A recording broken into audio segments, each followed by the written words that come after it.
Hey, it's Aidan Fraser, and this is 7 Questions in My Bedroom with Thinker magazine. Who are you right now? Who am I? I'm just a 24-year-old trying to figure out who he is in this world. Things are tough, and things are dark, and things are real rough out here. And I think it's easy to lose yourself. But to answer that question would be like trying to figure out what I want for breakfast 6 weeks from now. I'm figuring out who I am each day at a time, because I feel like I still got a lot of trauma to unpack, things that I need to just deal with, things that I need to unlearn that I've been conditioned to believe who I am, you know? So I feel like if you ask me in 10 years, then I may have an answer to that question, but for right now, I just don't know. How would you describe your sound? Whatever it wants to be. I think when I'm making music, I tend to make the song sound like how it should feel. It all depends, because when I'm writing music, I write from a place of where, like, it comes from a true place. So, you know, it's inspired by true events. So I guess the sound is inspired by the story. But lately I've been discovering a lot of new sounds, and I've been trying to figure out a lot more about, you know, myself, like the previous question. So yeah, I guess I'm still trying to figure out my sound, but at the end of the day, the sound is what it wants to be. But to answer that question simply, I would say alternative, pop, electronic. Yeah. What part of you lives in your music? Wow, what a question. I would say all parts of me, or the pieces of me that are that memory. But I guess the part of me that lives in my music is the most honest part of myself. You know, the parts you don't really want to see or hear about. But lately it's been really hard to get into music, I won't lie, because I think I've been afraid to tap into that dark side. Or maybe not the dark side, but the side that I'm just afraid to deal with. I think now it is the time where in my life where I guess the music is going to reflect that. When I write music these days, it's like I'm trying to write for for who knows. I'm just trying to like write a song. Like la la la la, let me just write a song. But it's not coming from a real place. It's just coming from like, let's see if I can write a song. A lot of me is just going to have to get back into trying to tap into that part of me that I've been afraid to tap into. Where did it all start for you? It started in the car when I heard Kelly Clarkson's Since You've Been Gone for the first time on the radio with my mom, which is like 105,000 years ago.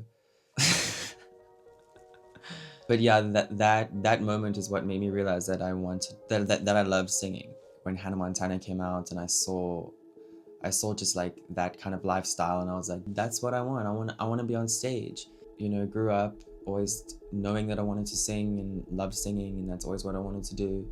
Eventually got to the age where I started writing my own music and releasing it on social media, and people really seemed to resonate, which progressed to me like releasing, you know, some demos on Spotify and stuff. The moment that really made me realize that I guess this is like what I want to do, or like I can take this seriously, when I collabed with Jay Something from Mikasa, and that's kind of when it all started. Because then I got signed to a label and I worked on an album with Dale Schnettler from Prime Circle and Colvin Alston and Matthew Fink, who also worked with Matthew Mole. But where did it all start for me? I guess it's still the beginning. I feel like there's still so much to do and to achieve. And yeah, I feel like it's just the beginning. So when did it all start for me? Right now. What do people misunderstand about you? Everything. I confuse people by mirroring their thoughts, feelings, and biases right back at them. What you don't get or understand about me is probably something that you don't understand about yourself. What are you discovering about yourself lately? not everything is black and white. And I think as humans, and what I'm discovering as I like get older, is that there's no normal. Like, what is normal? I mean, what's normal to you is not normal to me. And so, like, what is the definition of normal? I mean, we're on a floating rock in space. Like, what's normal about that? I just think what I'm discovering about myself lately is that I'm starting to believe a lot more in the magic, and that I guess a lot more people should too. And I just think that the ego makes us believe that, it should be one way and only that way. And if it's not that way, then it's wrong. And that we should all obey to that one way, but no one's questioning these orders. And I just think that if everyone could just like kill the ego a little bit, the world would be a lot kinder and a lot lighter and not so dark, because at the moment, like, the world is so dark. Like, it's really hard to see and find the light. And if and when you do, you should hold on to that, because it's really rare in this day and age. Like, it's really hard to find people who you can look into their eyes and be like, I can see your soul, and I can believe that you're real. I feel like a lot of people just aren't real these days. I don't know where the realness has gone. I feel like I've lost a lot of people in life. And it's just crazy, because like once upon a time those people used to be so close and like so real, but not anymore. What is your perfect cut moment? I guess my perfect cut moment, I would say, is when I was in rehab a couple of years ago. I was 19, and I used to like walk around the halls and sing. The teenagers used to hear me, like the 13 to 18-year-olds. So obviously I wasn't a part of that. So like, if you're not in that age group, you're not allowed to speak to, so if I'm above 18, I wasn't allowed to speak to the teenagers. But like, the teenagers really loved my voice. So they used to like put these letters and be like, your voice is so amazing. But we used to put them like by like the sugar, like by the coffee and tea. And that's how we'd communicate, because we weren't allowed to communicate. So we'd like write these letters to each other. But I basically wrote like a letter to all of them to say like, you guys should check out my music. Like, I'm sure maybe some of you might resonate. And I told them to specifically check out Anxiety, because at the time, Anxiety, the demo version, was out on streaming services. So I told them to go and like have a listen.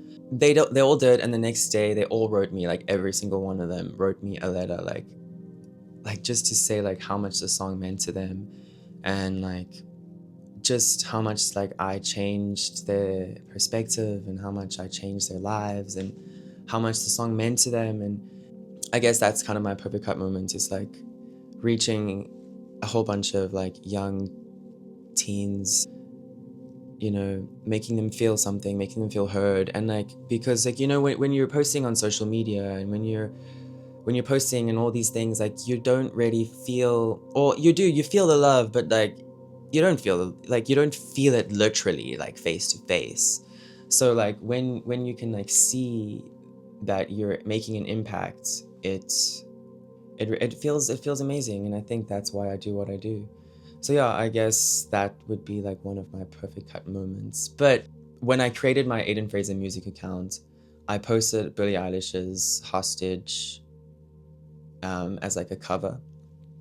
And I was so scared to post it. Like, it took me days. I was like, should I post it? Should I post it? Should I post it? Because like, I thought it wasn't good. Like, genuinely, I thought it wasn't that great. But I did it anyway. I just was like, I need to post something. So I posted it. And I posted it, and I'm like, cool, okay, whatever. Basically no followers, whatever. My first post. So like, the only followers I had were like my close friends. So anyway, I post the video, and Billie Eilish likes it. First like. And I was like, I'm not kidding. I was like standing in shock for like what felt like 10 minutes. I could not move. I was like frozen. Because at the time, Billie was that person for me. like how I was that person for those kids in rehab. So when she liked my post, it also made me realize that, you know, damn, this is what I need to be doing. Like, it was almost like a confirmation as well for me. Like, yeah, music is what you need to do, because Billie Eilish was the very first person to like your post on your music account, which is so crazy to me. But anyway, I hope you enjoyed. And thank you Magazine for this opportunity.